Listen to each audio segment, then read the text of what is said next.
ప్రత్యర్థులను ఇరకాటంలో పెట్టడానికి పార్టీలు సోషల్ మీడియాను ఉపయోగించుకుంటాయి. కానీ తెలంగాణ బీజేపీలో అలా జరగడం లేదు. నేతల వార్నింగ్ దేనికి సంకేతం? ఈ పరిస్థితి ఒక్క బీజేపీలోనే ఉందా? మిగిలిన పార్టీల్లో కూడానా?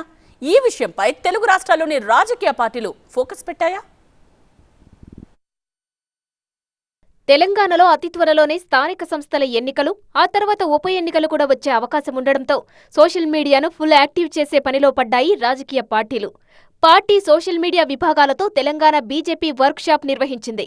ప్రభుత్వ వైఫల్యాలను సోషల్ మీడియా వేదికగా ఎండగట్టాలని కార్యకర్తలకు నేతలు పిలుపునిచ్చారు.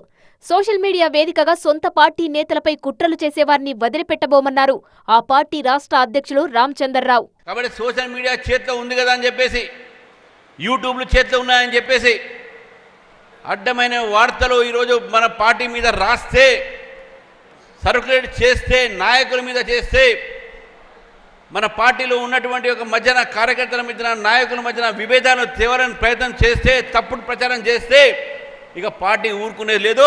వాళ్ళ మీద చర్య తప్పదనే విషయాన్ని కూడా మేము తెలియజేసిన మిత్రులు, will not tolerate any indiscipline in social media. Social media అస్త్రాన్ని ప్రత్యర్థులపై మాత్రమే ప్రయోగించాలన్నారు ఎంపీ ఈటెల రాజేందర్. ఇవాళ social media double edge knife అని చెప్పుకున్నామో అది శత్రువు మీద ప్రయోగించాలి తప్ప మనకు మనంగా అక్కడక్కడ చిన్న చిన్న సంకుచిత పద్ధతుల్లో వాటిని వాడకూడదని మాత్రం చెప్పదలుచుకున్నాం. ఇక బీఆర్ఎస్ సైతం సోషల్ మీడియా వేదికగా ప్రభుత్వ వైఫల్యాన్ని ప్రశ్నిస్తోంది. మరోవైపు అధికార కాంగ్రెస్ కూడా సోషల్ మీడియా కార్యకర్తలకు దిశానిర్దేశం చేస్తుంది. ఇక ఏపీలో కూడా సోషల్ మీడియాపై పార్టీలు ఫోకస్ పెట్టాయి.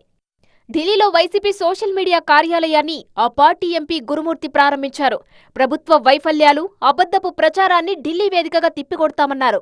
ప్రభుత్వాన్ని ప్రశ్నిస్తూ పోస్టులు పెడితే అరెస్టులు చేస్తున్నారని ఆరోపించారు. ఈరోజు ఓన్లీ వైఎస్ఆర్ కాంగ్రెస్ పార్టీ కార్యకర్తల మీదనో, అలాగే ఐటీ వాళ్ళు లేదంటే సోషల్ మీడియా వాళ్ళు ఏదైనా పోస్ట్ పెడితే వాళ్ళ మీద వెంటనే కేసులు కట్టేసి వాళ్ళని హరాస్ చేసి ఈ చేసే కార్యక్రమాలు పూర్తిగా లా అండ్ ఆర్డర్ రాష్ట్రంలో ఫెయిల్ అయిపోయినటువంటి పరిస్థితి.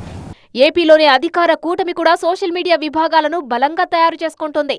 వైసీపీ తప్పుడు ప్రచారానికి స్ట్రాంగ్ గా కౌంటర్ ఇవ్వాలంటూ పార్టీ విస్తృత స్థాయి సమావేశంలో చంద్రబాబు దిశానిర్దేశం చేశారు.